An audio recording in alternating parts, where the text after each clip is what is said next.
Assalamualaikum warahmatullahi wabarakatuh. Perkenalkan, nama saya Wahyu Dirham dari kelas Rek 3A5, Fakultas Ilmu Komputer, Prodi Teknik Informatika, Universitas Muhammadiyah Riau.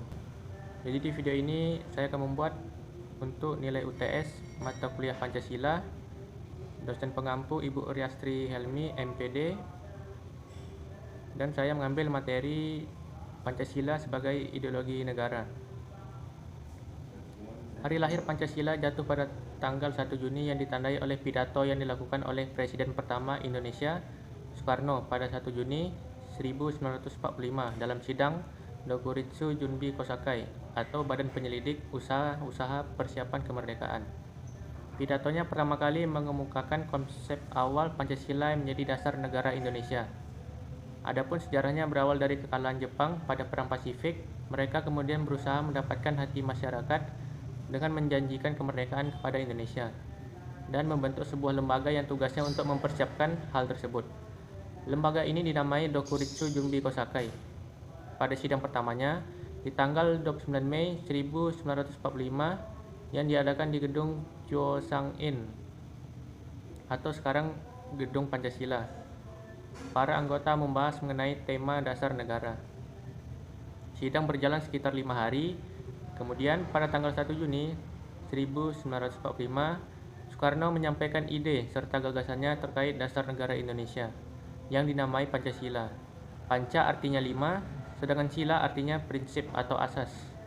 Pada saat itu Bung Karno menyebutkan 5 dasar untuk negara Indonesia, yakni sila pertama kebangsaan, sila kedua internasionalisme atau perikemanusiaan, sila ketiga demokrasi, sila keempat keadilan sosial, dan sila kelima ketuhanan yang Maha Esa.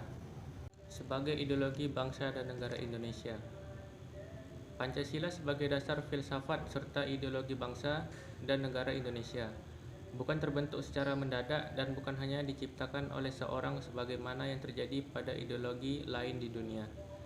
Namun terbentuknya Pancasila melalui proses yang cukup panjang dalam sejarah bangsa Indonesia. Ideologi merupakan sebuah istilah yang sangat kental dengan kehidupan bernegara, berbangsa, sehingga warna dari suatu bangsa sangat ditentukan oleh ideologi yang dianutnya. Ideologi dalam kehidupan kenegaraan. Setiap bangsa yang ingin berdiri kokoh dan mengetahui dengan jelas ke arah mana tujuan yang ingin dicapai memerlukan ideologi, di mana suatu bangsa akan memandang persoalan-persoalan yang dihadapi dan menentukan cara bagaimana memecahkan persoalan tersebut. Sehingga konsep dasarnya ialah pikiran-pikiran yang di dalamnya terkandung gagasan mengenai wujud kehidupan yang dianggap baik, yang dicita-citakan suatu bangsa dan sudah diyakini kebenarannya jika dapat menimbulkan tekad untuk mewujudkannya.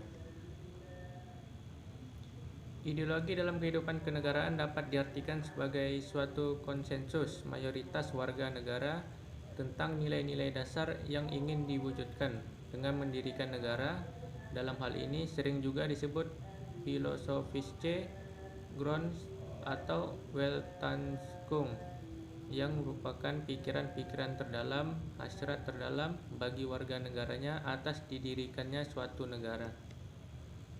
Pancasila dalam kehidupan kenegaraan. Pancasila dinilai sebagai dasar negara yang memiliki nilai-nilai kehidupan yang baik dan relevan.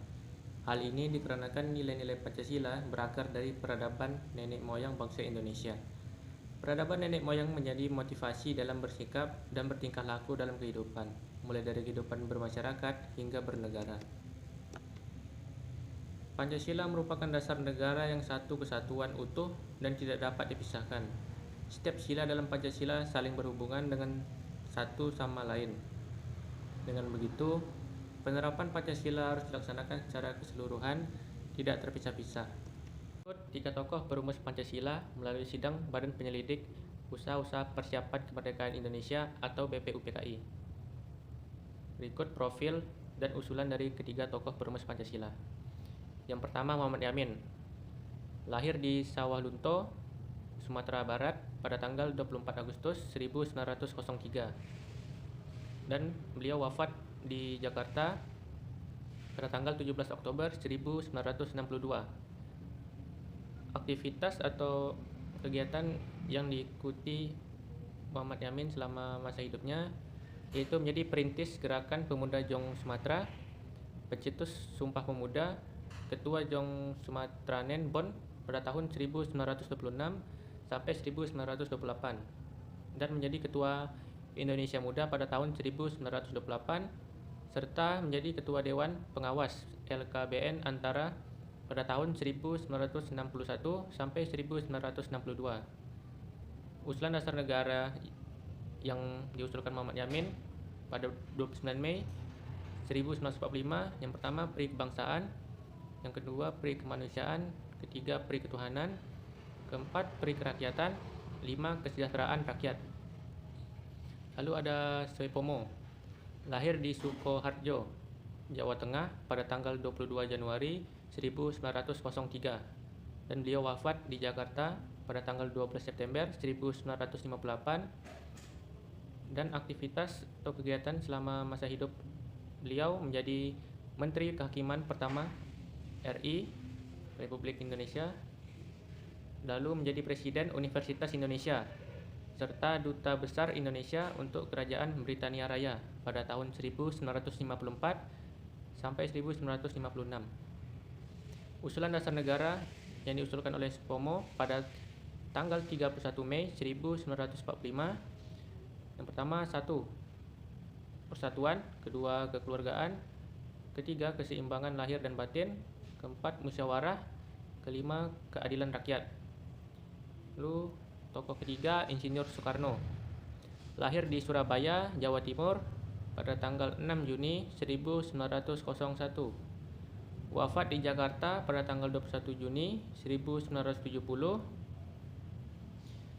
dan aktivitas atau kegiatan selama masa hidup beliau yaitu menjadi proklamator kemerdekaan Republik Indonesia pada tahun 1945 dan menjadi presiden pertama Republik Indonesia pada tahun 1945 sampai dengan 1967, menjadi pelopor gerakan non-blok pada tahun 1955 dan pencetus nama dasar negara Pancasila. Usulan dasar negara yang diusulkan oleh Insinyur Soekarno pada tanggal 1 Juni 1945, 1. Nasionalisme atau kebangsaan Indonesia, kedua, internasionalisme atau pri kemanusiaan, 3. Mufakat atau demokrasi, keempat, keadilan sosial, 5. Ketuhanan yang berkebudayaan. Lalu setelah sidang hampir 5 hari, dapatlah hasil akhir, yaitu Pancasila, yang berbunyi 1. Ketuhanan yang Maha Esa, 2. Kemanusiaan yang adil dan beradab, 3. Persatuan Indonesia, 4.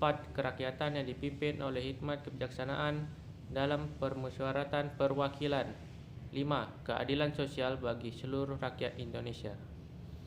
Baiklah, sekian video yang saya buat untuk nilai UTS. Semoga bermanfaat. Maaf apabila ada kesalahan kata. Saya akhiri. Wabillahi taufik wal hidayah. Wassalamualaikum warahmatullahi wabarakatuh.